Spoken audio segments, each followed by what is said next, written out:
నామం పేరట మీ అందరికీ వందనాలు చెల్లిస్తున్నానమ్మా. మరి నా సాక్ష్యం కొరకు ఎంతో ప్రార్థించారు. నిజానికి నేను చాలాసార్లు సాక్ష్యం చెప్పాలని చూశాను. 2-3 సార్లు కొంచెం సాక్ష్యం కూడా పంచుకున్నాను నేను. కానీ ఎందుకో తర్వాత చెప్పలేక సైలెంట్ అయిపోయాను. మరి ప్రభు చిత్తం 6 సంవత్సరాల నుంచి కూడా ఈ సాక్ష్యం నన్ను ఎప్పుడు ప్రజలకి తెలియజేస్తావని ఒక క్వశ్చన్ చేస్తూనే ఉంది నన్ను. ఆ సాక్ష్యం క్వశ్చన్కి ఈరోజు ఆన్సర్ ఇవ్వాలనుకుంటున్నా. హల్లెలూయా. మరి నేను వచ్చేసి ప్రకాశం జిల్లా సొంతనూతులపాడు అనే ఒక పల్లెటూరులో జన్మించాను. అది ఒంగోలుకి దగ్గర ఉంటుంది ఈ సొంతనూతులపాడు. మరి నా తల్లిదండ్రులు వచ్చేసి పార్వతి, లక్ష్మయ్య. వీళ్ళిద్దరికీ 5 పిల్లలం మేము. మా అమ్మకి 3 కూతుళ్ళమి, 2 కొడుకులు అన్నమాట. నేను 3వ కూతుర్ని. వాస్తవంగా 3వ కూతురు పరిస్థితి ఏంటో మీకు తెలిసే ఉంటుంది. ఎందుకంటే ఫస్ట్ నుంచి కూడా కంచెంతో ఉంటారు కదా వాళ్ళు, అబ్బాయి కావాలని. మీరందరూ మాట్లాడండి, చెప్పండి. ఫస్ట్ మా అమ్మ లేవలేకున్నప్పుడు కడుపులో అబ్బాయి పుట్టాలని కోరుకోదా? ఖచ్చితంగా కోరుకునిద్ది. కానీ అప్పుడు మా అక్కాయి పుట్టింది. మా అమ్మ మా నాన్న అనుకున్నారు, తర్వాత అబ్బాయి పుడతాడులే అనుకున్నారు. తర్వాత మరలా మా చిన్న అక్కాయి పుట్టింది. ఇప్పుడు కూడా ఏమనుకుని ఉంటారు వాళ్ళు, అబ్బాయి పుడతాడు. ఇప్పుడు రెండోసారి అమ్మాయే వాళ్ళకి ఎక్కువ, అవునా కదా? ఇక మూడోసారి చాలా ఆశపడ్డారు వాళ్ళు అబ్బాయి అని. అందరూ కూడా ఒక మంచి నిర్ణయంలో ఉన్నారు. ఇకపోతే అందరూ అనుకున్నట్టే మా అమ్మ 3వసారి కూడా గర్భం ధరించింది. మరి నేను కడుపును పడ్డ 2 నెలలకో 3 నెలలకో అప్పటి వరకు కూడా మా నాన్న ఎలాంటి ఇబ్బంది లేకుండా ఉన్నాడు. నేను కడుపును పట్టడంతో మా నాన్నకు పోలియో అనే ఒక జబ్బు వచ్చిందంట. వాస్తవంగా బత్తకడు అని అందరూ అన్నారంట. మా నాన్న బత్తకడు అని అందరూ అన్నాక కొంతమంది అయితే అంటున్నారంట, ఆ కడుపులో ఉన్న బిడ్డ అదృష్టవంతురాలైతే అబ్బను బతికించుకునిద్దిలే, ఇలా అంటారు కదా పెద్దోళ్ళు. ఎక్కడైనా అనరా? ఏ ఇళ్ళైనా అంటారు.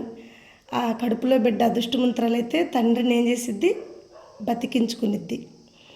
లేకపోతే ఇంకా తన దరిద్రం ఉందైతే మనం ఏం చేయలేం. అది అబ్బాయి కానీ అమ్మాయి కానీ ఏ బిడ్డ అయినా కానీ అనుకున్నారు. నిజానికి నేను మా నాన్న బతికించుకున్న కడుపులో ఉన్నప్పుడే. హల్లెలూయా. కాబట్టి మా నాన్నకు వచ్చిన ప్రమాదంలో కాలు అవడొచ్చింది కానీ ప్రాణం అయితే పోలేదు మా నాన్నకి. మరి అప్పుడు డాక్టర్లు చెప్పారంట మా నాన్నతో ఏమనంటే, వాస్తవంగా నీకు ఎదురైన ఈ ప్రమాదం నువ్వు బతికి భూమి మీద తిరిగేదైతే కాదు, కానీ నిజానికి నీకు పుట్టబోతున్న బిడ్డ చాలా అదృష్టవంతుడు. అది స్త్రీయో పురుషుడో మాకు తెలియదు కానీ చాలా అదృష్టవంతులు, తండ్రిని బతికించుకుందని. ఇప్పుడు మా నాన్నకి ఏం కలిగింది నా మీద? నేను కడుపులో ఉండంగానే చెప్పండి, ఏం కలిగి ఉంటుంది మా నాన్నకి నా మీద? ఎందుకంటే నేను తల్లి గర్భంలో ఉన్నప్పుడే మా నాన్నకి ఏమిచ్చాను? ఆయుష్ ఇచ్చాను, అవునా? కాబట్టి మా నాన్నకి నా మీద ప్రేమ కలిగింది. ప్రేమ కలిగితే కొన్ని దినముల తర్వాత ఏమైందంటే మా అమ్మ డెలివరీ అయింది. డెలివరీ అయినప్పుడు ఇక అందరూ ఆసక్తి కలిగి ఉన్నారు. నొప్పులు వస్తుంటే ఖచ్చితంగా అబ్బాయి పుడతాడు అన్న ప్లానింగ్లో అందరూ ఉన్నారు.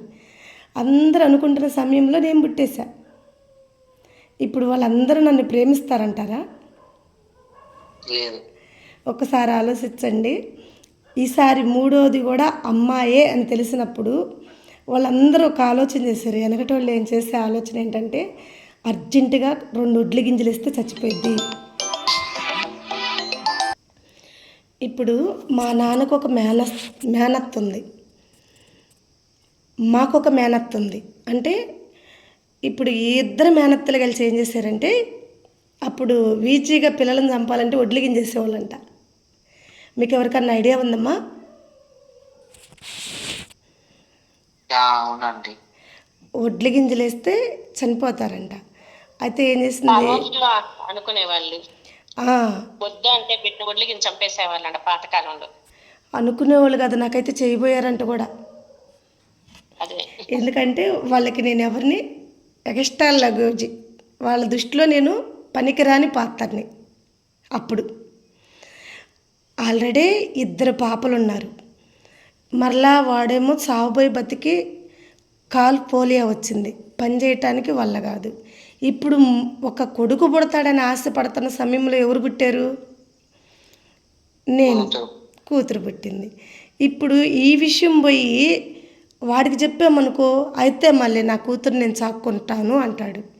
కాబట్టి వాడికి చెప్పకుండా ఏం చేయాలి, వడ్లు గింజేసేద్దాం. వడ్లు గింజేసేసి ఎమ్మటనే ఆ బిడ్డను చంపేద్దాం.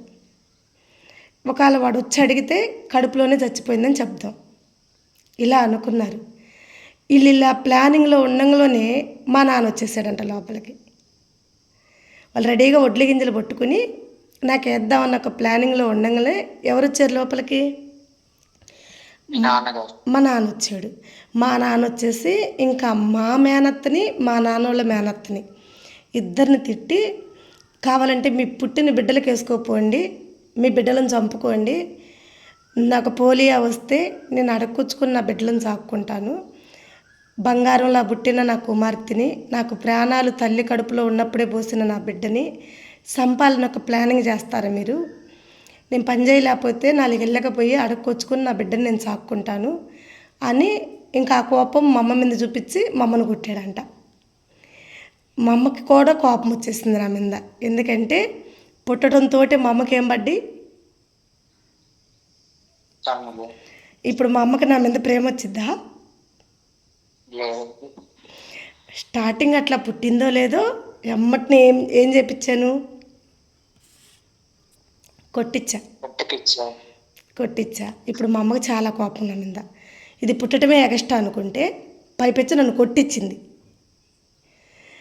అలా అని చెప్పి మా అమ్మ నన్ను చూడలేదని కాదు, చూసిద్ది ఏ తల్లి అయినా. కానీ అలా పెరుగుతూ వచ్చినాక ఇక మాదైతే చాలా పేదరికమైన ఫ్యామిలీ.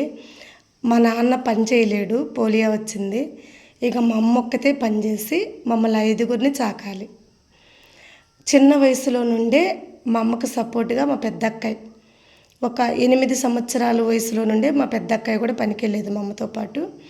ఆ తర్వాత అదే 8 సంవత్సరాలు రావడంతో మా చిన్న అక్కయ్య కూడా మా అమ్మతో పాటు పనికి వెళ్ళేది.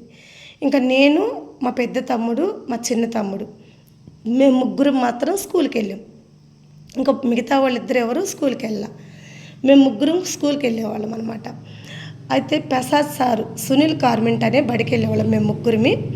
మేము 3 వెళ్తున్నప్పుడు ఏమైందంటే 5 వరకు చదువుకున్నా నేను 4వ తరగతి అలా ఉన్నప్పుడే మా అక్కయ్యకి నేను వాస్తవంగా మేము చిన్నపిల్లలప్పుడే మా పెద్ద అక్కయ్యకి పెళ్లి చేసేసారు మా అమ్మోళ్ళు. అంత తెలీదు మాకు, మా పెద్ద అక్కయ్య పెళ్ళి తెలీదు. ఇక చిన్న అక్కయ్యకి నేను 4వ తరగతి చదువుకుంటున్నా, మా చిన్న అక్కయ్యకి కూడా మ్యారేజ్ చేసింది మా అమ్మ. ఇక నెక్స్ట్ ఎవరున్నారు, నేనే ఉన్నా. ఇప్పుడు నన్ను ఏం చేస్తుంది మా అమ్మ, ఇంక నువ్వు చదువు ఆపేసి ఇంట్లో పని చేసుకో, నేను పనికి వెళ్తాను అంది. ఇక నాకేమో చదువు అంటే చాలా ఇష్టం. ఇక ఏడు నుంచి మొదలైనవి నేను కోరుకున్నవన్నీ నాకు దూరం అయిపోవటం. ఎట్లా దూరం అయిపోతున్నాయి అంటే, నాకు చదువు అంటే చాలా ఇష్టం. మా అమ్మని అడుగుదామా, అమ్మ నేను చదువుకుంటాను, నన్ను మానిపించొద్దమ్మా, నాకు చదువు అంటే చాలా ఇష్టం అని మా అమ్మని అడుగుదామా? మా అమ్మ పరిస్థితి అంతా నాకు తెలుసు. ఎందుకంటే మా అక్క వీళ్ళిద్దరు మా అమ్మకి సపోర్ట్గా ఉండే. ఇప్పుడేమో వాళ్ళిద్దరికి పెళ్ళి అయిపోయింది. ఇప్పుడు పాపం మా అమ్మ ఒక్కతే పని చేయాలా, మమ్మల్ని మొత్తాన్ని సాకాల. మరి నేను చదువుకుంటాననే ఆ పరిస్థితిలో అడగలేను, అలా అని మానుకోవాలన్న ఇది కూడా నాకు లేదు. ఇక మా అమ్మని ఏం చేయాలో అర్థం కాక, అమ్మ 5 వరకన్నా చదువుకుంటాను, నాకు చాలా ఇష్టం అమ్మ, 5 పూర్తి చేసి మానేస్తానమ్మా అన్న. అప్పుడు మా అమ్మ ఏం చేసిందంటే, సరే కానీ చదువుకో 5 వరకు చదువుకో అంది. 5 నేను చదివేశాను. అమ్మ అబ్బాయిలను మానిపియద్దు, అబ్బాయిలను చదువుకొని మన ఇద్దరం వెళ్దాం పనికి అని చెప్పాను. ఇప్పుడు మా అమ్మతో పాటు నేను కూడా పనికి వెళ్ళేదాన్ని. అప్పటికి నాకు ఎన్ని సంవత్సరాలు, 8 సంవత్సరాలు 9 సంవత్సరాలు, మహా అంటే ఒక 10 సంవత్సరాల లోపలే ఉన్నా నేను 5 చదువుకునేటప్పటికి. అప్పటికి ఏం చేశాను, పనికి వెళ్ళాను నేను మా అమ్మతో పాటు. పనికి వెళ్ళాను, పని చేస్తూనే ఉన్నాను. పనికి వెళ్తాను వస్తాను. మరి అలా వెళ్తూ వస్తూ ఉన్నప్పుడు పనికాడ చాలామంది ఫ్రెండ్స్ ఉంటారు, అందరం కూడా స్నేహితులుగా ఉంటాము. ఒకసారి ఏమైందంటే మిషన్ కాడ నా ఫ్రెండు మిషన్ కాడ కంకర వేస్తుంది అమ్మాయి. ఆ అమ్మాయికి బాగా ఆకలి అవుతుంది. అప్పటి వరకు నేను పైన ఉన్నాను, ఆ అమ్మాయి కింద ఉంది, మిషన్ కాడ ఉంది. ఇక నేను అన్నానికి దిగాలి, ఎందుకంటే మేము పనిచేసేటప్పుడు ఒక్కొక్కళ్ళు వెళ్ళి అన్నం తిని రావాలన్నమాట. అయితే ఇప్పుడు నా వంతు వచ్చింది, అన్నం తినే వంతు. నా వంతు వచ్చినప్పుడు నేను వెళ్ళి అన్నం తినడానికి, అన్నం తిందామని నేను వెళ్ళి చేతులు కడుక్కుంటున్నాక నా ఫ్రెండ్ అంది, అబ్బా నాకు చాలా ఆకలి అవుతుంది, నువ్వు కాసేపు మిషన్ కాడ ఉండవా, నేను పోయి అన్నం తినేసి వస్తాను అంది.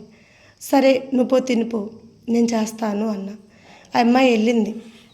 ఆ అమ్మాయి వెళ్ళినాక ఆ అమ్మాయి వెళ్ళేటప్పటికి ఏమైందంటే చాలా ఆ మిషన్ కాడ చాలా కంకర ఉంది, అదంతా కొవ్వులు ఉంది. నేనేం చేశాను, గంపల నిండా మరింత వేసి పంపిస్తున్న పైనుండి వాళ్ళు ఏం చేశారు, ఆ మరింత వేస్తున్నకి సుభాష్ని దిగితే చాలు ఇంకా గంపల నిండా వేసిద్ది అని చెప్పేసి పైన నుంచి వాళ్ళు గట్టిగా కేకలేసారు. నేనేం చేశాను, వాళ్ళు కేకలేస్తే వేసారులే, పైకి చూసానంటే మాత్రం కొంచెం ఏమని చెప్తారు, నేను పైకి చూడకూడదు, ఈ ఇక్కడున్న కొవ్వంతా అయిపోయేంతవరకు పైకి చూడకుండా వేయాలని చెప్పేసి వేస్తున్నా. వాళ్ళు ఎంత అరిసినా నేను చూడలేదని చెప్పి బాగా గట్టిగా రాయి ఒకటి తీసుకుని కొట్టారు. అబ్బా నీటి తిరిగి చూసేసరికి ఈ లోపలే నా చొక్కా మిషన్ లాగేసేసింది. ఆ మిషన్కి లాక్కుంది నా చొక్కాలు వేసుకుంటాం మేము పనిచేసేటప్పుడు. ఆ చొక్కా అనేది ఆ పళ్ళ చక్రం అనే మిషన్ లాగటం నడువులు పడిపోయినాయి అందులో అంతన. ఆ పడిపోయినమ్మటిని ఇంకా చేతులు అడ్డం పెట్టాను, ఎక్కడ కట్ట దిగిపోయినాయి చేతులు. ఇంకా అసలు మన శరీరం అంతా కూడా లాగేసినాయి. వాస్తవంగా తల్లి గర్భంలో భూమి మీదకి రావడంతో చనిపోవాల్సిన విషయం, కానీ మిషన్లో పడ్డది చేతులు. అసలు ఈ మిషన్లో పడే ముందు జరిగిన విషయం ఏంటంటే, ఎలా అలా పడ్డానన్న దానికి కూడా కారణం ఏంటంటే, ఆ రోజంతా నేను చాలా బాధగా ఉన్నా. ఎందుకంటే నాకు చాలా ఇష్టమైన మా నాన్న అంతకు ముందే 15 రోజుల ముందే మా నాన్న చనిపోయి ఉన్నాడు. మా నాన్న చనిపోయాడు, ఆ బాధలో బాగున్నాము. మా నాన్న అంటేనే నాకు చాలా ఇష్టం, మా అమ్మ కన్నా కానీ మా నాన్న అంటేనే ఇష్టం. మా అమ్మ అన్నా కానీ ఇష్టమే, కానీ మా నాన్న అంటే ఎక్కువ ఇష్టం అనమాట. ఎందుకంటే మా నాన్నకి నేను చాలా ఇష్టం. నన్ను గర్భంతో ఉన్నప్పుడే మా నాన్న ప్రాణాలు ఇచ్చారన్న ఒక ఆశ. ఇంకోటి, నా తర్వాత 2 కొడుకులు పుట్టారు, ఇప్పుడు వరకు పుట్టలేదు. ఇంకా అందరూ ఆడపిల్లలే అన్నారు. చూడు నా కూతురు పుట్టిందో లేదో, దాని వెన్ను సలవ నా కూతురు అదృష్టము, నాకు 2 కొడుకులు పుట్టారనే మా నాన్న చాలా బాగా పెంచేవాడు. ఎంత బాగా అంటే మాకు అన్నం లేక ఇంట్లో వాళ్ళందరూ సర్దుకుడు తింటారు, నేను మాత్రం తినా, నాకు వేడి అన్నం కావాలి. అప్పుడు మా అమ్మ ఏం చేసిద్దో తెలుసా, ఏ ఇంటికి పోయిద్దో కానీ ఆ పొయ్యినింటికాడ ఉడికట్టి బియ్యంతోనే వచ్చిద్ది రిటర్న్ అంటది. దానికి అర్థం తెలుసా మీకు? హల్లెలూయా. ఉడికట్టి బియ్యంతో ఏమవుతానంట నేను ఎందుకంటుంది మా అమ్మ నన్ను ఆ మాట అసలు? ఎందుకంటుందంటే నేను సల్లన్నం తినను. పాపం మా అక్కాయి వాళ్ళు కానీ మా తమ్ముళ్ళు కానీ మా అమ్మ ఏ కూర చేసినా తింటారు, కానీ నేను అలా తినను. నాకు డైలీ పప్పుచారే కావాలి. ఒక్క పూట పప్పుచారు లేకపోతే ఆ రోజు మా నాన్న చేతిలో మా అమ్మకి బడ్డీ. మా అమ్మకి చాలా కోపం వచ్చిద్దా రాదా? వస్తుంది. ఎప్పుడు మా అమ్మకి నేను కోపం పెంచుతూనే వచ్చా, తగ్గించిందే లేదు. ఎప్పుడు మా అమ్మకి నేను కోపంగానే ఉన్నా. అలా చూసుకుని మా నాన్న సడన్గా చనిపోయాడు. మేమేం చిన్నపిల్లలమే. ఇక పనికి వెళ్ళాలి. మా నాన్న చనిపోయిన రోజు తర్వాత 15 రోజులకి దినమని, అది అయిపోయినాక ఏమైందంటే రామతీర్థం పోయి నిద్ర చేయాలి అనుకున్నాం మా ఊరికి దగ్గరలో. అలా నిద్ర చేయాలి అనుకున్నప్పుడు మా అమ్మ అంటుంది, ఛార్జీకి కూడా డబ్బులు లేవమ్మా అంది. అమ్మ నేను పనికి వెళ్తాను ఈరోజు, సాయంత్రం వరకు పని చేస్తే పైసలు వస్తాయి కదా, ఆ పైసలు పట్టుకుని మనం ఏమవుతామంటే నిద్ర చేసి వద్దామని అన్నా.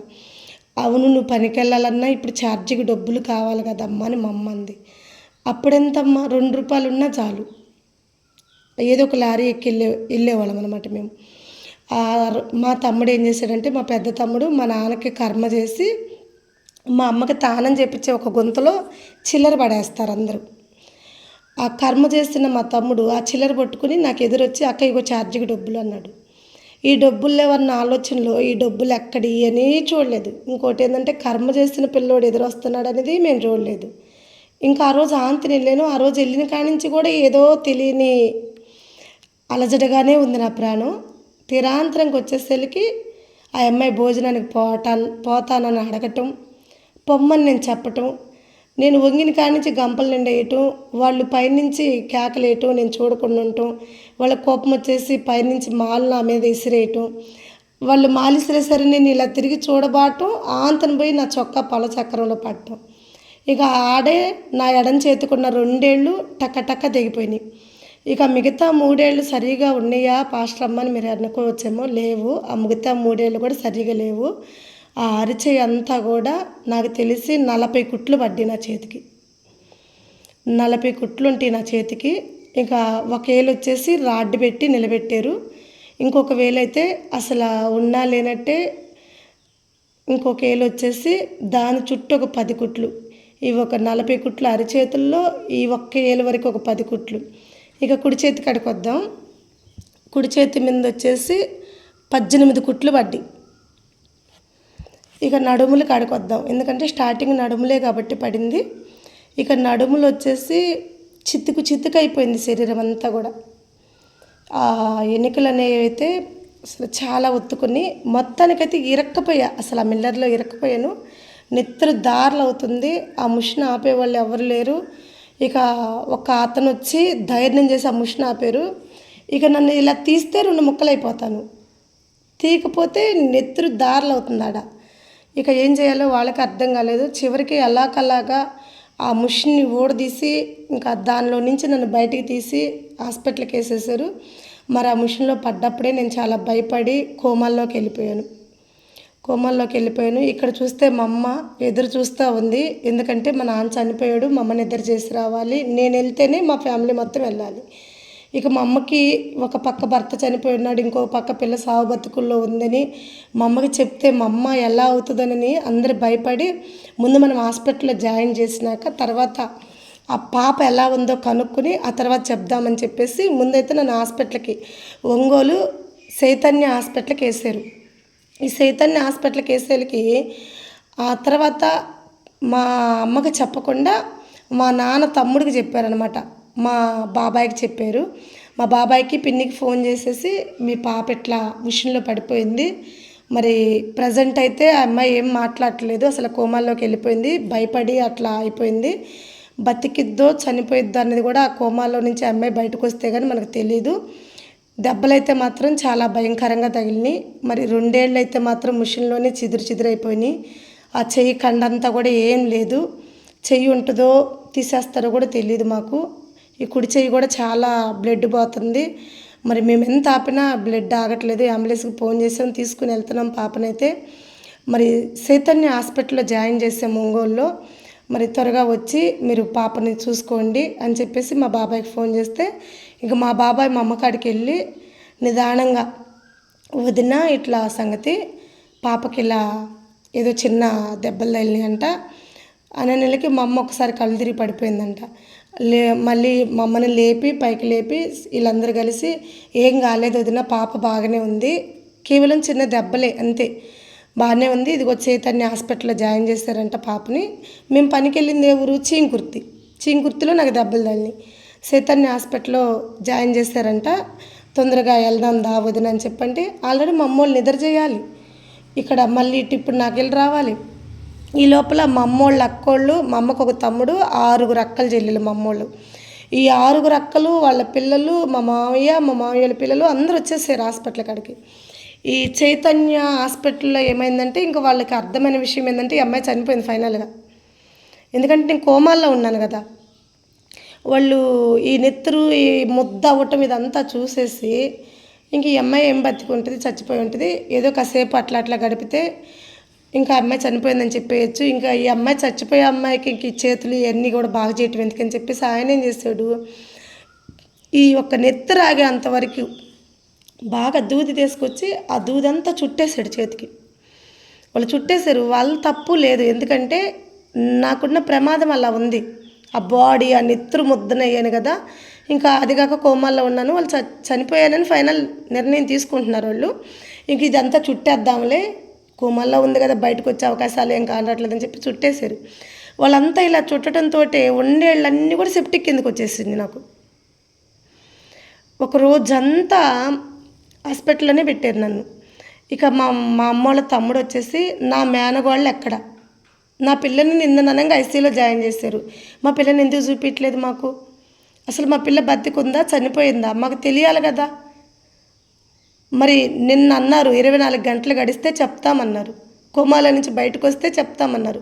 24 గంటలు గడిచినాయి, కానీ మా పాప గురించి మాకు ఒక్క జాడ కూడా చెప్పట్లేదు, కనీసం మమ్మల్ని చూడటానికి కూడా మీరు అనట్లేదు అని చెప్పి మా మామయ్య బాగా ఆడ గోల చేస్తూ ఉన్నాడంట. బాగా మా మామయ్య రచ్చ చేసి గోల చేసేళ్ళకి ఏమైందంటే, వాళ్ళు హాస్పిటల్ వాళ్ళు అన్నారు మీ పాప అయితే కోమాల్లో ఉంది, ఆ అమ్మాయి బయటకు వచ్చిద్దో రాదో మాకు తెలియదు, ఇంకా ఆపరేషన్ చేయాలన్నా ఏం చేయాలన్నా ఆ కోమాల్లో ఉన్న అమ్మాయికి మేము ఎట్లా చేస్తాము, బతికిందో చచ్చిపోయిందో మాకు తెలియదు కదా, మీరు ఉంచితే ఉంచండి అమ్మాయి బయటకు వచ్చిందాక, లేదు అనుకుంటే గుంటూరు విజయవాడ జాయిన్ చేసుకోండి అని చెప్పేసి డాక్టర్ సంతకం పెట్టేశాడంట, తీసుకుని వెళ్ళిపోండి మీ ఇష్టం వచ్చిన కాడికి, మీరు ఇక్కడ గోల్ చేస్తే కుదరదు, మాకు చెడ్డ పేరు వస్తుంది అని చెప్పాడంట. ఇక మా మామయ్య ఏం చేశాడు, బయటికి తీసుకొచ్చారు, మొత్తానికైతే ఒక అంబులెన్స్ మాట్లాడారంట, ఫైనల్గా నన్ను విజయవాడ తీసుకుని వెళ్ళాలి, విజయవాడ కానీ లేదా గుంటూరు కానీ ఈ రెండిట్లో ఏదో దిక్కటికి తీసిపోవాలని చెప్పేసి మాట్లాడుకుంటున్నారంట. ఆ మాట్లాడుకునే కాడే మా వాళ్ళందరూ కూడా కూడి, పిల్లలు అయితే చర్మం ఏం కానరాట్లేదు, మన స్వర్శే కానరాట్లేదు, నెత్తురు ముద్ద అయిపోయింది కదా, ఇప్పుడు అంత దూరం తీసిపోయి ఒక పక్క భర్త చనిపోయి ఆ అమ్మాయి, ఇంకో పక్క ఈ అమ్మాయి చనిపోయిద్ది, ఇప్పుడు ఇంత దూరం తీసిపోయి మనం ఇబ్బంది పడి ఆ అమ్మాయి అసలుకే అప్పుల్లో ఉంది, ఇక బతకని బిడ్డ కోసం మనం ప్రయాసపడటం వ్యర్థం కాదా, మరి ఎట్లా చేద్దాం ఏంది అని చెప్పి వాళ్ళు అనుకుంటా ఉండేకి నన్ను తీసిపట్టడానికి వచ్చిన అంబులెన్స్ ఆయన అన్నాడంట, అమ్మ ఆ అమ్మాయి కోమాల్లో ఉంది కానీ చనిపోలేదు కదా, అమ్మాయి బతికే ఉంది కదమ్మా, అయితే ఒక పని చేద్దాం, ఒంగోలు గవర్నమెంట్ హాస్పిటల్లో రిమ్స్లో వేద్దాం, రిమ్స్కి తీసిపోదామమ్మ, గవర్నమెంట్ హాస్పిటల్లో తీసిపోదాం, ఆ అమ్మాయి బతకాలని భూమి మీద దేవుడు రాసిపెట్టుంటే బతికిద్ది, లేదు ఇంకా ఆ అమ్మాయికి ఇంతటితో అయిపోయింది చరిత్ర అనుకుంటే చనిపోయిద్ది, కాబట్టి దీనివల్ల మనకు వచ్చిన నష్టం అయితే ఉండదు కదమ్మా,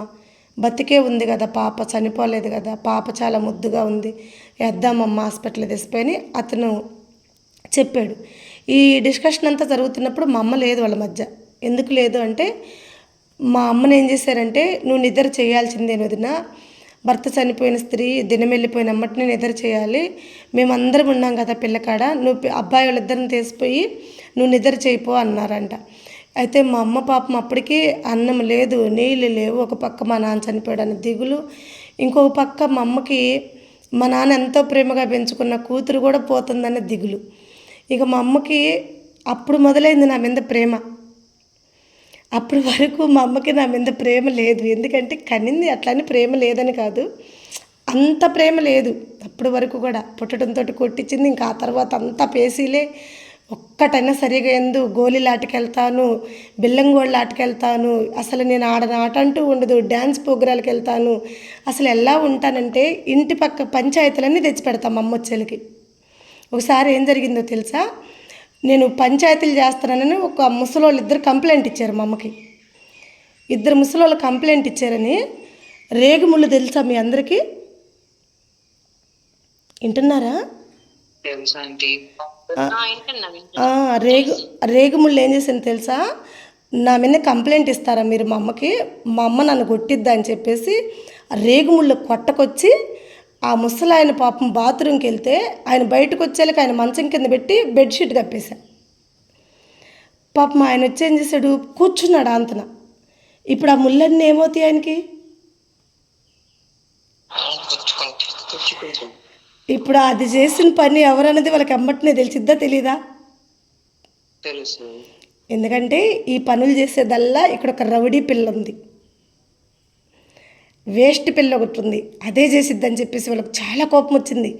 ఇక తెడ్డి కట్టలు మీకు తెలుసో లేదు, తెడ్డి కట్ట ఒకళ్ళు చీపిరి ఒకళ్ళు తీసుకుని ఇంకా నన్ను ఎనికిడిత పట్టడం మొదలుపెట్టారు. ఎందుకంటే నేను ఆ ముళ్ళు పెట్టిందని పారిపోను, నేను మరలా పెట్టాను నేనే చూడండి అని చెప్పి కూడా ఆడే నిలబడి చూపించే వాళ్ళకి. ఇప్పుడు వాళ్ళు కొడతానికి రారా నన్ను?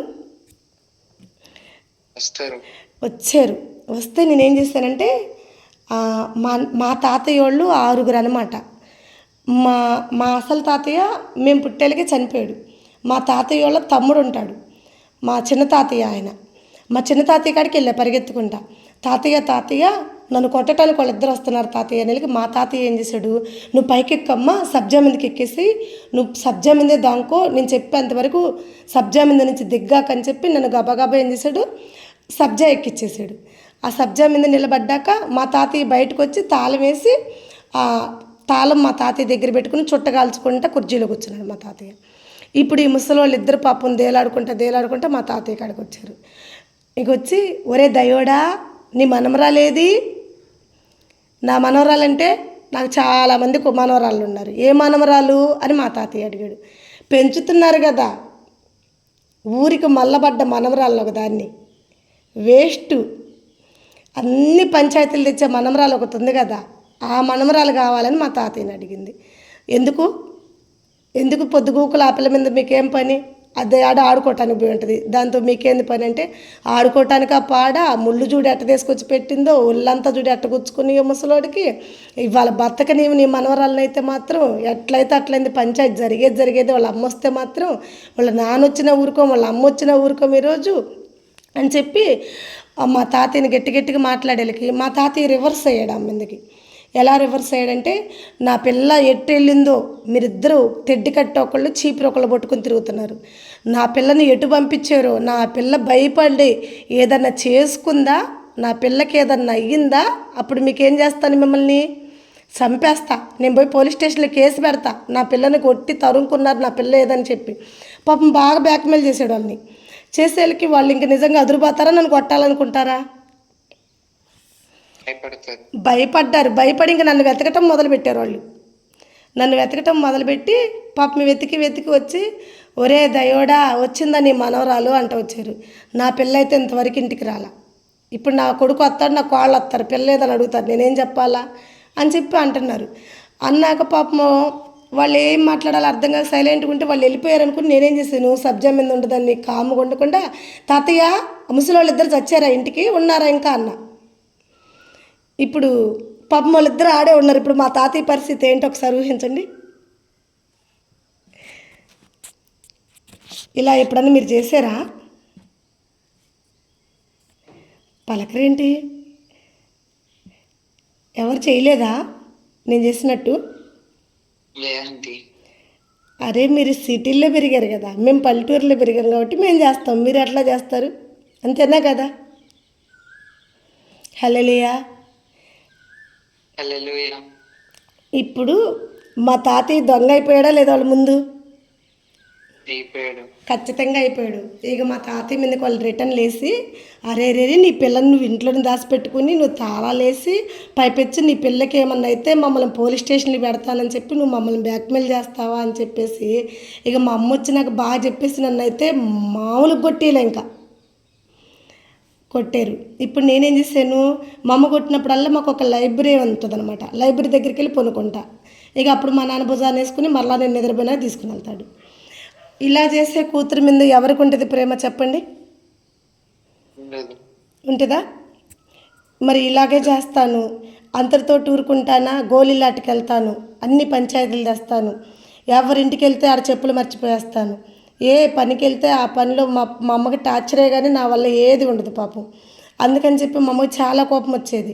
మా అమ్మ అంటూ ఉంటుంది ఎప్పుడు, ఉడకట్టి బియ్యంతోనే వచ్చింది, ఏ ఇంటికి పోయినా ఉండదు, ఉడకట్టి బియ్యంతోనే వచ్చింది, ఇదే డైలాగ్ మా అమ్మది. నాన్ స్టాప్ అంటానే ఉంటుంది మా అమ్మాయి మాట. పో వస్తే నువ్వేం జాగబల్లా, నేనే బతుకు తప్ప అనేది అన్నప్పుడు మా అమ్మతో.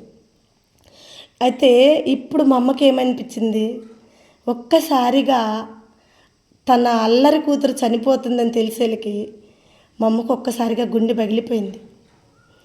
నా బిడ్డ కావాలి నాకు, నా కూతురు నాకు కావాలి, నా కూతురు లేకపోతే నా ఇల్లే బోసిపోయిద్ది అని చెప్పి మా అమ్మ ఏడుచుకుంటూ వెళ్తుంటే మా అమ్మని ఎదురు చేయటానికి వెళ్ళిన కాడ అక్కడ ఒక పంతులు ఎవరో కలిసి మా అమ్మని, అమ్మ ఏడవద్దు, అమ్మాయి చనిపోదు, బతికిద్ది, ఆ అమ్మాయికి ఏళ్ళు పోయిన మాట నిజమే, గాయాలు అవుతాయి కానీ ఆ అమ్మాయి చనిపోదు, అమ్మాయి బతికిద్దమ్మా, బతకటమే కాదు ఆ అమ్మాయి జీవితంలో ఒక వెలుగుగా ఉంటుంది, ఆ అమ్మాయి గురించి నువ్వు చింతపడద్దమ్మా, బాధపడద్దు, నువ్వు నిద్ర చేసి వెళ్ళు, ఇక్కడ నీ కూతురు ఏం చనిపోదు, నువ్వు పోయేళ్ళకి నీ కూతురుని ఏం చేయరు, నువ్వేం భయపడగాకని మా అమ్మను ధైర్యపరిచారు. మా అమ్మ ఆ ధైర్యంతో ఇంటికి వచ్చింది. ఎమ్మటనే హాస్పిటల్ కాడికి వచ్చింది మా అమ్మ. అప్పటికి 3 రోజులు అయిపోయినాయి. ఈ 3 రోజుల్లో కూడా నాలో ఏం మెలకువ కానీ ఏమి లేదు. ఇంకా చెన్నై డాక్టర్ అని ఒక ఆయన ఉన్నాడు ఆ రిమ్స్లో.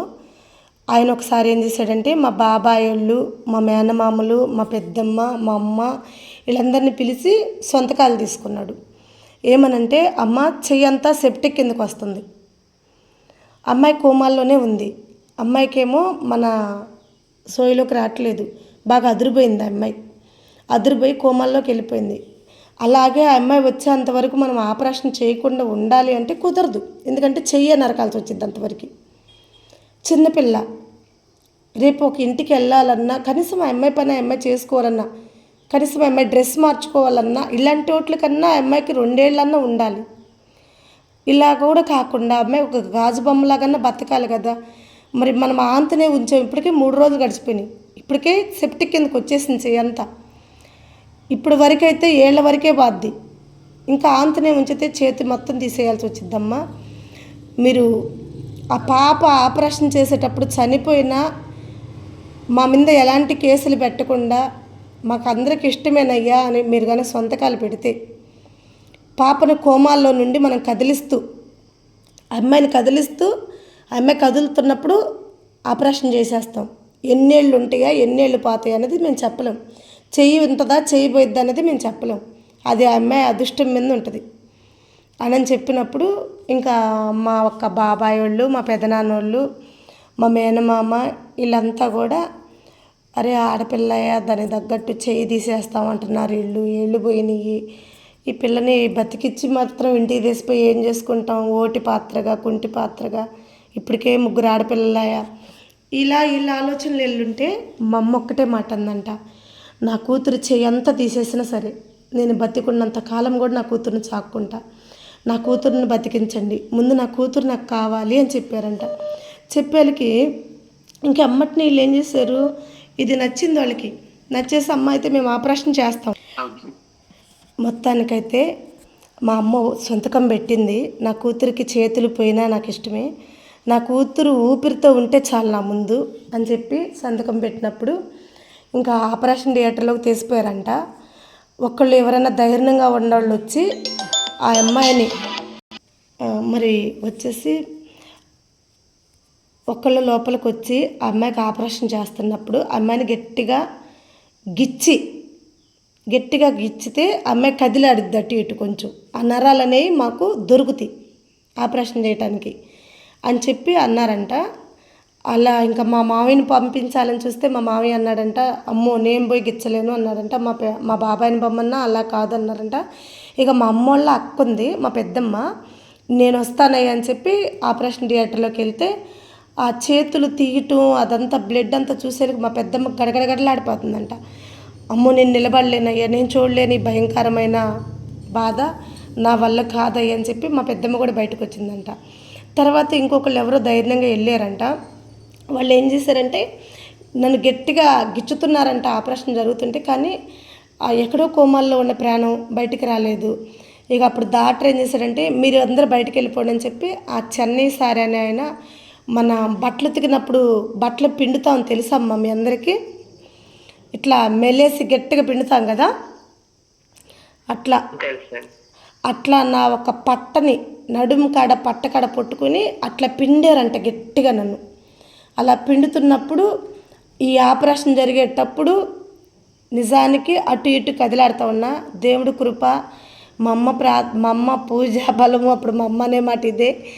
మొత్తానికి దేవుడు నన్ను బతికించుకోవాలన్నది ఆయన సంకల్పం. తల్లి గర్భంలో ఉన్నప్పుడే నన్ను రూపించుకున్నాడు. ఆయన రూపించుకున్నాడు కరెక్టే, కానీ ఇవన్నీ నాకు ఎందుకు వస్తున్నాయి అని ఒక విధంగా నేను అనుకుంటున్నా. ఇప్పుడు అనుకుంటున్నా, నేను అలా రాకపోతే సేవలోకి వచ్చేదాన్ని కాదేమో. గాయాలు ఎలా ఉంటాయో. మొత్తానికైతే నాకు ఆపరేషన్ జరిగిందమ్మా. ఆపరేషన్ జరిగినాక ఈరోజు నైట్కి ఆపరేషన్ చేశారు.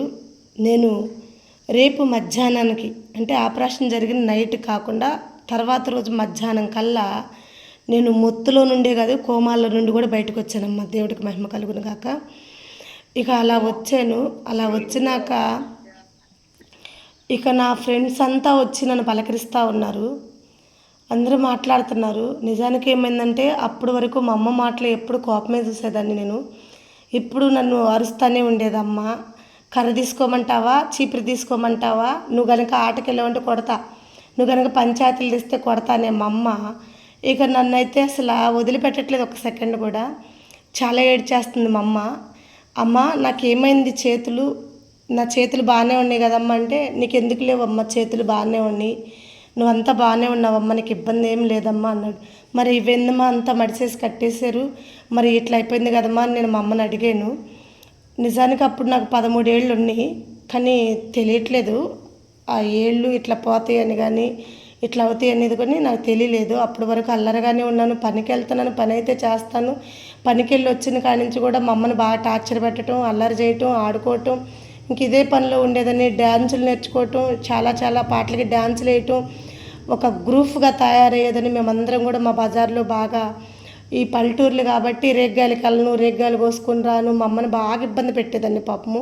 నేను వచ్చేంతవరకు కూడా మా అమ్మ అల్లాడిపోతూ ఉండేదాన్ని. ఇటు నుంచి ఏ పంచాయతీ తీసుకుని, బోరుకి నీళ్ళకపోతే బోరింగోళం తగ్గుపెట్టుకుని వచ్చేదాన్ని, పంపుకి నీళ్ళకపోతే పంపోలం కొట్టొచ్చేదాన్ని. ఇలాంటి పంచాయతీలు బాగా అందరు తిట్టేసేవాళ్ళు.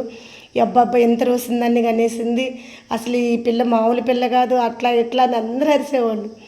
ఇప్పుడు అంతగా నన్ను అరిసేవాళ్ళు, అంతగా నన్ను తిట్టేవాళ్ళు, అసలు కొట్టే మా అమ్మ, అందరూ నన్ను ప్రేమిస్తున్నారు. సడన్గా ఏమవుతుందో తెలియదు, వాళ్ళందరూ నన్ను ప్రేమిస్తున్నారు. ఎలా ప్రేమిస్తున్నారంటే, అమ్మ నువ్వు ఇలా బతుకుతావు అనుకోలేదమ్మా, మళ్ళీ నిన్ను చూస్తావు అనుకోలేదమ్మా, మరలా నువ్వు ఇట్లా మాట్లాడతావు అనుకోలేదమ్మా.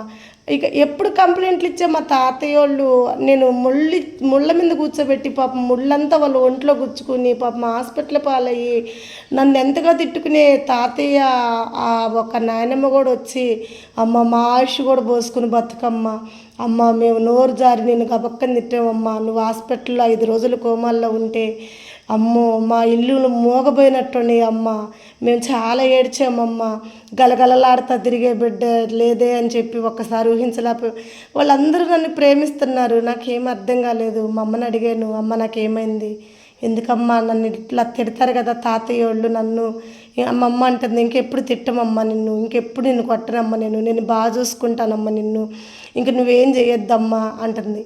ఇక తర్వాత రోజు, రెండో రోజు నాకు కట్లు మార్చడానికి, అంటే డ్రెస్సింగ్ చేయడానికి డాక్టర్లు వచ్చినప్పుడు నేను నా హ్యాండ్స్ చూసినప్పుడు నా చేతులన్నీ లేవు. అసలు నా చేతులు అంటే నాకు చాలా ఇష్టం.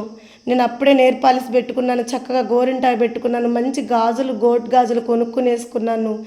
ఇంత బాగా నా చేతుల్ని ఫోటోలు తీసుకుంటాను ఎప్పుడు కూడా. నేను చాలా చక్కగా పెట్టుకున్న నా చేతులు అసలు రూపురేఖలే లేకుండా మారిపోయినాయి. అమ్మ నా చేతులే అమ్మ, నా ఏళ్ళే అమ్మ, నా చెయ్యి అంతా ఇట్లా అయిపోయింది ఏంటమ్మా అని అంటే, మా అమ్మ అంటుంది, నువ్వు ఉన్నావు కదమ్మా చాలు, చేతులు లేకపోయినా ఏం కాదు. కొన్ని రోజుల తర్వాత ఈ కట్లు కట్టే కొంది ఏళ్ళు తెలుస్తుంది నాకు. అమ్మ ఏళ్ళు లేవేంటమ్మా, నాకు ఏళ్ళేమ్మా, నా ఏళ్ళు ఎప్పుడు వస్తాయేమా అంటున్నా. నాకు అప్పుడు తెలియని విషయం ఏంటంటే, ఇప్పుడు గోర్లు మనం తీసేసుకుంటే మళ్ళీ గోర్లు వస్తాయి కదా, నాకు అప్పుడు 13 సంవత్సరాలైనా నేనేమనుకుంటున్నానంటే, ఈ ఏళ్ళు పోయినా మరలా పెరుగుతాయి అనుకుంటున్నాను నేను. అదే చెప్పాడు నాకు మా మామయ్య కూడా, అదే చెప్పాడు. మా మేనమామ కూడా, చిన్న సుబ్బు అంటారు, సుబ్బుగా ఏం కాలేదు తల్లిగా నీకు, నీ గోర్లు పోయినప్పుడు వస్తున్నాయి కదా చూపు తల్లి, అట్లాగే మరలా నీ ఏళ్ళు వస్తాయి అమ్మా, చూడు ఇగో దెబ్బల మానేలకి నీకు 1 సంవత్సరం కల్లా మళ్ళీ నీ చేతులు నీకు మంచిగా అవుతాయి అని డాక్టర్ చెప్పాడు చిన్న తల్లి. ఇలా నాకు చెప్పారు. వాళ్ళు చెప్తుందంతా అబద్ధమేనని అప్పుడు నాకు తెలియలేదు. కానీ ఆ మొత్తానికైతే ఆ గాయాలు మాని 6 నెలలు నేను ఆ హాస్పిటల్లోనే ఉన్నాను, గవర్నమెంట్ హాస్పిటల్లో. ఎవరు కూడా ఉండుండ్రు అన్ని నెలలు. కానీ 6 నెలలు పట్టింది నాకు గాయాలు మానటానికి. ఈ చేతులు మానటానికి ముందు 6 నెలలు పట్టినాయి. ఎందుకంటే చెయ్యి అసలు లేదు. ఆ ఉన్న చెయ్యి నిలబెట్టాలనేది డాక్టర్ ప్రయత్నం. ఎందుకంటే చిన్నపిల్లని, అదిగాక ఆడపిల్లని, ఫ్యూచర్లో ఆయన పేరు నేను చెప్పుకోవాలన్న ఒక ఆశతో నన్ను 6 నెలలు హాస్పిటల్లోనే ఉంచి నన్ను డాక్టర్ వద్దే ఉంచితే, మీకు తెలియని విషయం ఏందో, 1 నెల మాత్రమే నేను మంచం మీద పనుకున్నాను. ఇంకా 5 నెలలు నేను హాస్పిటల్లో దాటరమ్మనయ్యాను. నేను చేసే పని ఏంటో తెలుసా? మంచాల మీద ఉన్న ముసలి వాళ్ళందరికీ బిల్లలేస్తా టైం టు టైం పోయి. వాళ్ళందరికీ వాళ్ళ పిల్లలు తీసుకొచ్చి అన్నాలు ఆడ పెట్టేసి వెళ్ళిపోతే వాళ్ళందరికీ భోజనాలు పెడతా ఈ కుంటి చేతులతోనే. వాళ్ళందరిని చూడను, వాళ్ళందరితో ఆడుకోను. నాకు ఆడ ఎవరు ఆడుకునే వాళ్ళు లేక, అక్కడ ఎవరు ఫ్రెండ్స్ లేక నేను ఆ ముసలోళ్ళతోటే ఆడుకునేదాన్ని, వాళ్ళతోటే మాట్లాడేదాన్ని. ఇంకా చెప్పాలంటే వాళ్ళ బాత్రూమ్ నేనే ఎత్తేసేదాన్ని, వాళ్ళ ప్యాస్ నేనే ఎత్తేసేదాన్ని. ఆ ముసలి వాళ్ళందరూ కూడా నన్ను పట్టుకుని గట్టిగా ఏడ్చేవాళ్ళు. ఏ జన్మలో బంధమోనమ్మా, ఏ జన్మలో రుణమోనమ్మా, మా ఆయుష్ కూడా పోసుకునమ్మా, నేకరికి నువ్వు ఆదరణగా ఉండాలమ్మా అని వాళ్ళందరూ బ్లెస్సింగ్స్ నాకు ఇస్తూ ఉన్నప్పుడు మా అమ్మ చాలా సంతోషంగా, చాలా ఆనందంగా, అసలు మా అమ్మ చాలా హ్యాపీగా ఫీల్ అయ్యేది. మొత్తానికి హాస్పిటల్ నుంచి బయటకు వచ్చాను. ఇక మా ఇంట్లో గడవట్లేదు, చాలా ఇబ్బందిగా ఉంది. మా అమ్మకి ఈ 6 నెలలు హాస్పిటల్లో ఉండేలకి తిని తినక గర్భసంచికి ఒక పూత పూసింది. శ్రమలు ఎలా వచ్చినాయి అంటే మా ఇంట్లో చెప్పలేనంతగా. గర్భసంచికి పూత పూసేలకి మా అమ్మ పనికి వెళ్తే చచ్చిపోతామని చెప్పాడు డాక్టరు. నాకు ఒక పక్క దెబ్బలు తగిలిండి, పచ్చి చేతులు. ఒక పక్క మా అమ్మ పని చేయకూడదు. మా తమ్ముళ్ళిద్దరు చిన్నోళ్ళు, మా నాన్న చనిపోయి ఉన్నాడు, మా అక్కాయలు పెళ్ళి అయిపోయి ఉంది. ఇక మాకు అన్నం పెట్టేవాళ్ళంటూ ఎవరు లేరు, జాలిపడి దయదలిసే వాళ్ళంటూ ఎవరు లేరు. చుట్టాలు ఉన్నారు, బంధువులు ఉన్నారు, బాబాయిలు ఉన్నారు, పెదనాన్నలు ఉన్నారు, అన్నయ్యలు ఉన్నారు. కానీ ఆ సమయంలో మాత్రం ఎవరికి వాళ్ళే అయిపోయారు. ఇక మా అమ్మ అయితే బాగా దిగులు పెట్టుకుంది, నా బిడ్డని ఎలా పోషించాలి, నేను ఏమన్నా అయితే నా పిల్లల పరిస్థితి ఏందని. అమ్మ నువ్వు భయపడగాక ఏదో ఒకటి చేద్దామని చెప్పేసి 6 నెలలకి ఇంటికి వచ్చినాక 1 నెలే నేను ఇంట్లో ఉన్నాను. తర్వాత మిషన్కి వెళ్ళాను. మా ఇంటి పక్కనే మిషన్ కుడతారు. నేను మిషన్ కుడదామని వెళ్తే నా ఏళ్ళు ఏమవుతున్నాయి అంటే అసలు రావట్లేదు దగ్గరికి. నాకు ఒకేళ్ళకి ఒకేళ్ళకి సంబంధమే ఉండలేదు. నేను ఏం పుట్టుకోవటానికి కూడా రావట్లేదు. నాకు ఇంక అప్పుడు వస్తుంది ఏడుపు. అంటే ఇంక నా లైఫ్ ఇంతేనా, ఇంక నేనేం పుట్టుకోలేనా, కనీసం ఒక సూది కూడా పట్టుకోలేనా నేను, ఇదేంది ఇంత దారుణం అయిపోయినాయి, ఎట్లా ఎట్లా అని. ఇక నా ఫ్రెండ్స్ అంతా కూడా వాళ్ళు చెప్తున్న మాట ఏంటంటే, ఏం కాదులే సుభాష్ని, ఏం కాదు, నువ్వు బాగానే ఉంటావు అబ్బాయి, ఏం కాదు, అది ఇదని చెప్తున్నారు. ఎట్లా బాగుంటానమ్మా, ఇట్లా అయిపోయినాయి నా చేతులు, ఇవి ఎందుకు రావట్లేదు, ఏళ్ళు వస్తాయి అని చెప్పారు కదా, ఎందుకు రావట్లేదంటే ఇంకా వాళ్ళు అంటున్నారు, ఏం కదబ్బా వస్తాయి అబ్బా అది ఇదని నాకు చెప్పుకొస్తూ అలా నన్ను చేస్తూ ఉన్నారు. కానీ నాకు ఫైనల్గా అర్థమైపోయింది నాకు కూడా, ఇంకా నాకు ఈ ఏళ్ళు రావు, ఈ చేతులు ఇంక ఇలాగే ఉంటాయి, ఇంకా లైఫ్ లాంగ్ నేను బతికున్నంతకాలం ఇలాగే ఈ కుంటిదానాలే ఉండాలి, ఈ కుంటి చేతులతోనే నేను బతకాలి అని చెప్పి నేను కూడా నిర్ణయించుకున్నా. కానీ నేను ఏడిస్తే అమ్మ ఏడ్చేసిద్ది, అమ్మ నన్ను చాలా బాగా చూసుకుంటుంది, అమ్మ చాలా బాగా లేకుండా ఉంది, ఇబ్బంది పడుతుందని చెప్పేసి ఇక నేనేం చేస్తానంటే, అమ్మ నువ్వు రెస్ట్ తీసుకో, నేను పనికి వెళ్తా అన్న.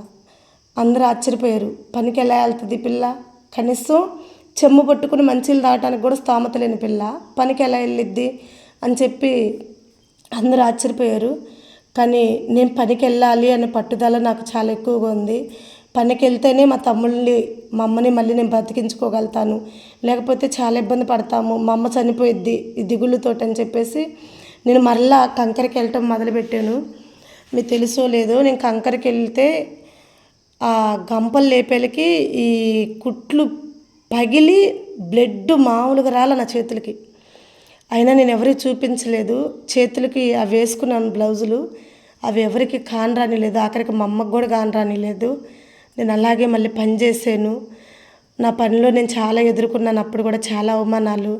నా ఫ్రెండ్స్ అంతా చాలా విరోధంగా, నా మీద ఉన్న ఫ్రెండ్స్ అంతా కూడా నువ్వు కుంటిదాని అయిపోయావు, నీకు ఇంకా ఏళ్ళు రావు, నిన్నటిదాకా నీ పెత్తనవు, నిన్నటిదాకా నువ్వు చాలా చాలా మంది చేసావు, ఇప్పటి నుంచి ఇంక నువ్వు మాకు బానిసవు అన్నట్టు మాట్లాడుతున్నప్పుడు ఇంకా నాకు మొదలైంది ఎదురు తిరిగే అలవాటు పోయింది. నా మిల్లర్లో పడ్డప్పుడే ఇంక ఎదురు తిరగటం, ఇక నేను గొడవలు చేయటం, గోల చేయటం, అల్లరి చేయటం లేదు. ఇంకా నేను సైలెంట్, ఇంక మౌనం అనేది నా జీవితంలో అప్పుడే వచ్చేసింది. నా ఒక ఓటమి మొదలైంది. నా జీవితం అవిటితనం మొదలైంది. మరదలు అవడంతో ఇంక నాకు ఎదురు తిరిగి మాట్లాడటం కానీ ఏమీ అవన్నీ కూడా తీసేసాను నేను అసలు. తీసేసినాక ఇకపోతే ఇలా నేను ఉంటున్నప్పుడు ఏమవుతుందంటే 3 సంవత్సరాలు గడిచిపోయినాయి. మా అమ్మకి ఆపరేషన్ చేసాం. చక్కగా మా అమ్మని బతికించుకున్నాను. మా తమ్ముళ్ళని చదివించాను. మా చిన్న తమ్ముడు 9 వరకు, మా పెద్ద తమ్ముడు 9 వరకు చదివారు. ఇంకా తర్వాత వాళ్ళు కూడా చదువు ఆపేసి బేల్దారి పనికి వెళ్తామని అన్నారు. కానీ ఇప్పుడల్లా ఏమొద్దు, నాకు పెళ్ళి అయితేనే మీరు ఏ పనికైనా వెళ్దురు, అప్పటి వరకైతే నేను మిమ్మల్ని చదివిస్తానని చెప్పేసి వాళ్ళని చదివించుకుంటూ వచ్చాను. ఇంకా సడన్గా వచ్చేసాడు వెంకట్రావు నా లైఫ్లోకి.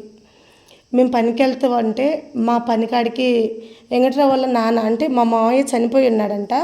చనిపోయినాక అప్పటి వరకు వాళ్ళు హైదరాబాద్లో ఉండేవాళ్ళు. భద్రాచలం, హైదరాబాదు అట్లా పనులకి వెళ్ళేవాళ్ళు. వాళ్ళది మా ఊరు కాదు అసలు, వాళ్ళది ఉప్పలపాడు. అయితే ఎప్పుడో మేము చిన్నపిల్లలప్పటి నుంచే మా ఊర్లో ఉన్నారంట. అప్పటి వరకు వాళ్ళ మొక్కలు కూడా నాకు తెలియదు. వెంకట్రావు వాళ్ళ మొక్కం కానీ వాళ్ళ ఫ్యామిలీ కానీ ఎవరు మాకు తెలియదు. ఇక పనికాడు చూశాడు నన్ను.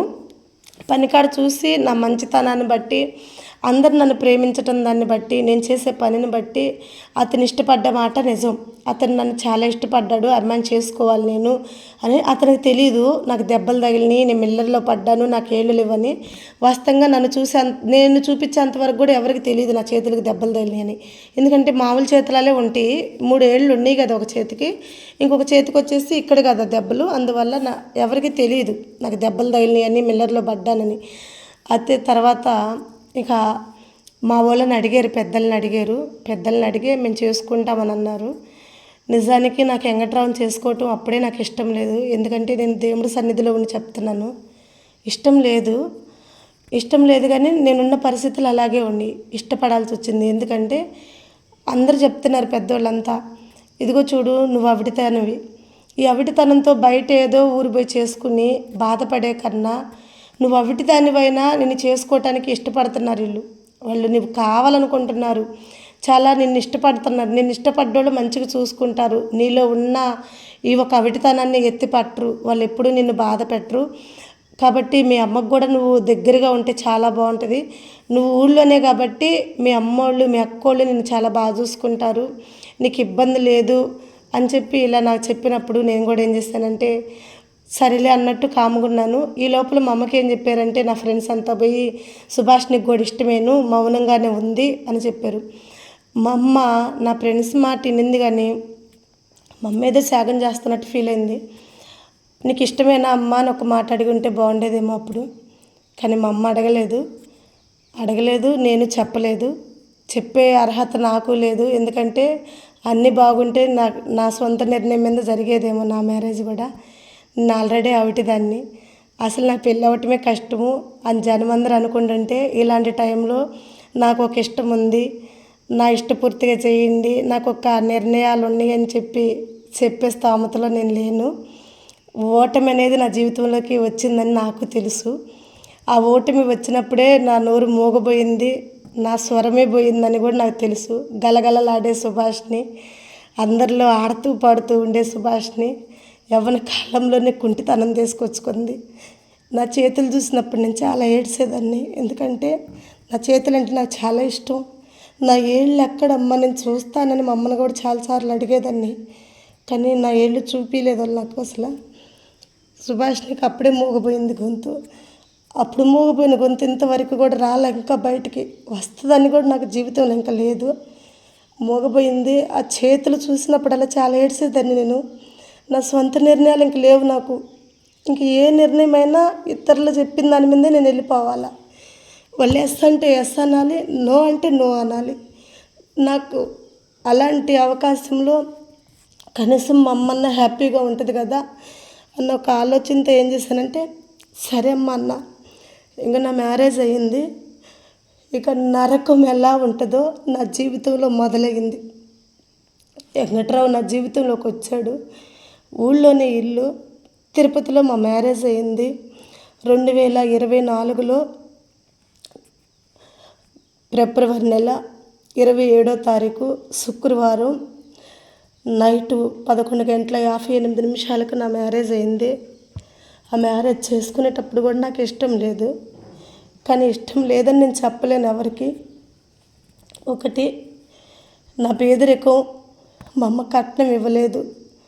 సెకండ్, నా విటితనం, నేను ఒక ఆప్షన్ అంటూ నాకేమీ లేదు.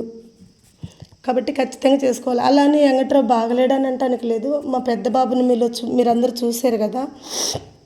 మా పెద్ద బాబు కన్నా చాలా తెల్లగా ఉంటాడు, చాలా అందంగా ఉంటాడు. ఆ అందాన్ని, ఆ తెలుపుని నేను అసలు ఎప్పుడు కోరుకోను. నేను కోరుకునేదల్లా ఒకటే, మంచితనాన్ని, ప్రేమని. ఇక మొత్తానికైతే మ్యారేజ్ అయిపోయింది. మ్యారేజ్ అయిపోయినాక ఇంక నేను మా అమ్మోళ్ళ ఇంటికాడ నుంచి వాళ్ళ ఇంటికాడికి వెళ్ళాను.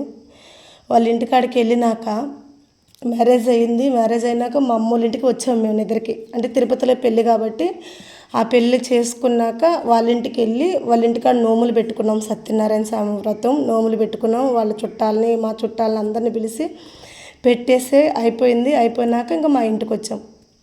మా ఇంటికి వచ్చినప్పుడు ఇక దేవుడు కృపను బట్టి నా ఆ మ్యారేజ్ వరకు మాత్రం ఈరోజు నేను మీకు సాక్ష్యం ఇవ్వగలిగాను.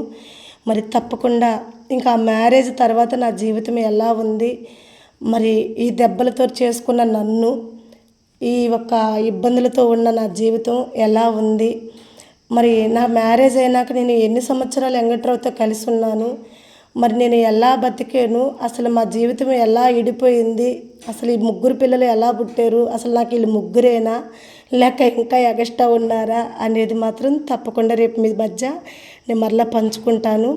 ప్రైజ్ లార్డ్ అమ్మ అందరికీ. ప్రైజ్ లార్డ్ అండి.